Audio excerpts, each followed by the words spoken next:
Overwatch Season 20 mid-season patch has just dropped, and today we are going to get into all that it has to offer.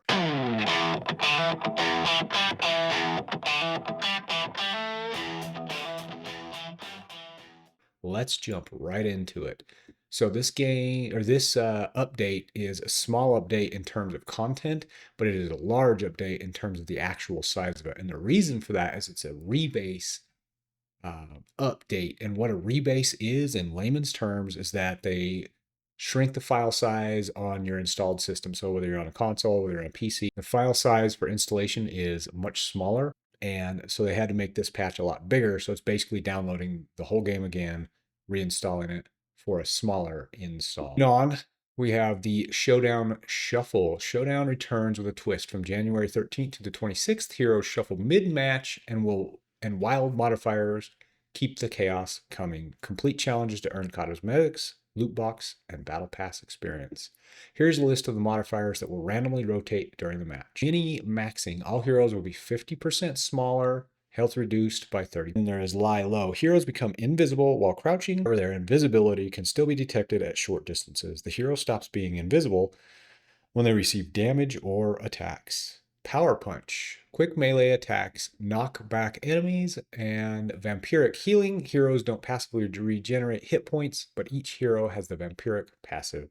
Aerial combat. Heroes deal and receive 50% more damage while in the air. Gravity is decreased. That's going to be fun.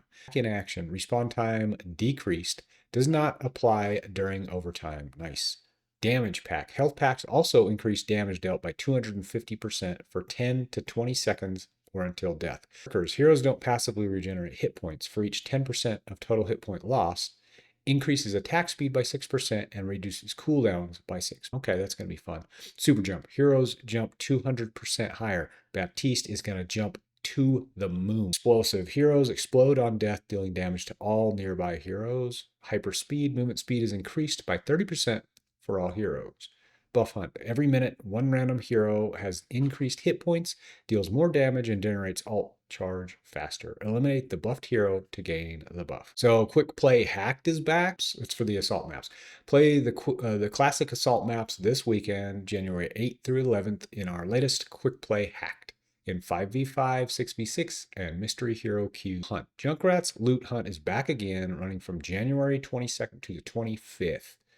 Earn loot boxes by completing challenges that unlock as you play. So we got some general hero updates. Still no Sombra rework or nerf. We can always hope, can't we? All right, so we have tank updates. Doomfist, his empowered punch can be held indefinitely. I did not know that, and I was probably playing him wrong because of that. Creating situations with limited counterplay. Adding a duration sets clearer expectations while maintaining its intended impact. The power matrix adjustment aligns its effective area more closely with Doomfist's model for gameplay clarity. Rocket Punch. His empowered punch now deteriorates after 20 seconds. That is surprising to me that it wasn't like that before. I assumed it was, but now at least it is.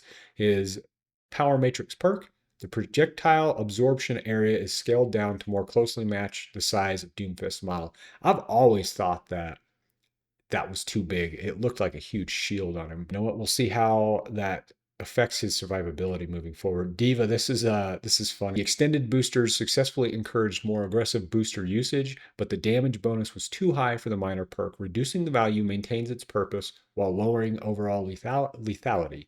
So the extended boosters perk, the additional booster damage reduced from 100% to 40%. Diva was a menace to play and to play as against. And so I think that's I can understand that change for sure. Roadhog. While Whole Hog's knockback can make confirming eliminations difficult, this small damage increase improves its reliability, especially in open spaces. Whole Hog.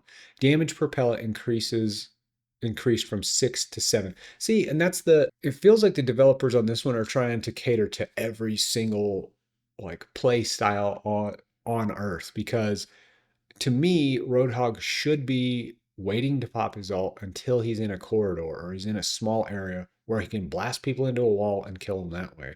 When you fire it off into open spaces, it seems like that is the times that you use it for that are to knock people off of a point or to knock them off of a cliff. This just seems to be the developers trying to cater to every play style. And it feels like an update just for an update. Damage updates Ash. The increased fall off range helps reinforce Ash's role as a long range hit scan, but it has made her damage output too consistent at far distance. So reverting this change reins in her long range pressure while preserving this identity. Viper Sting perk.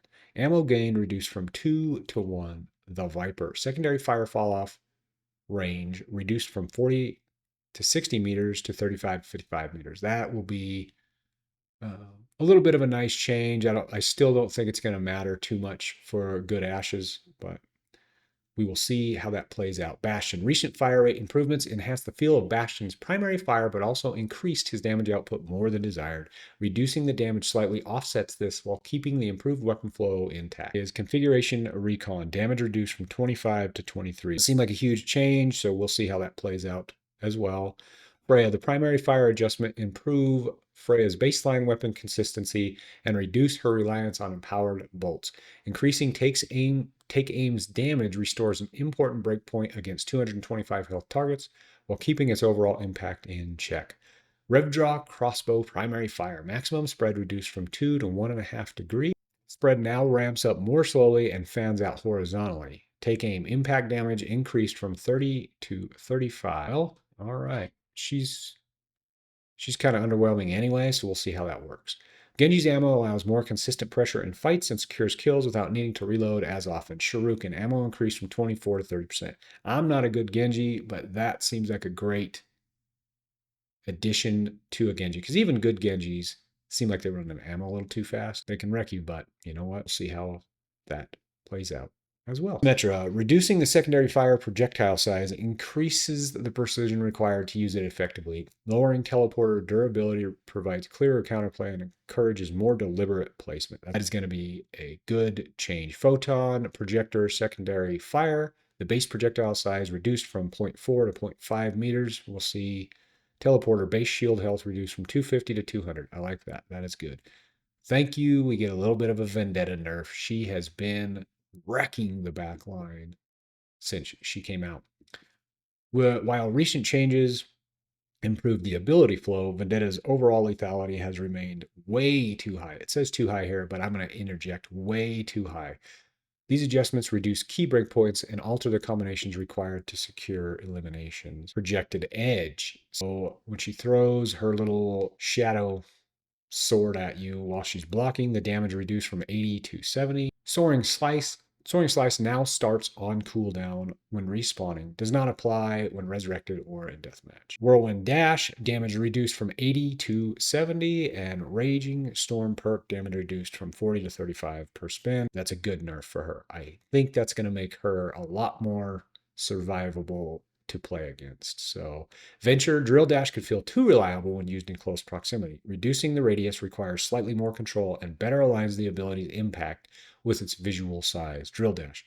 Radius reduced from 2.4 to 2 meters. I think that's good for her. Support updates. Illari. Illari offers less utility than other offensively oriented supports, so increasing her damage raises her impact and improves her effectiveness when she's positioned well and landing shots, which it seems like every Illari on every map hits every headshot they shoot at. So I don't know that I'm going to enjoy this buff to Illari. Maximum damage increased from 70 to 75.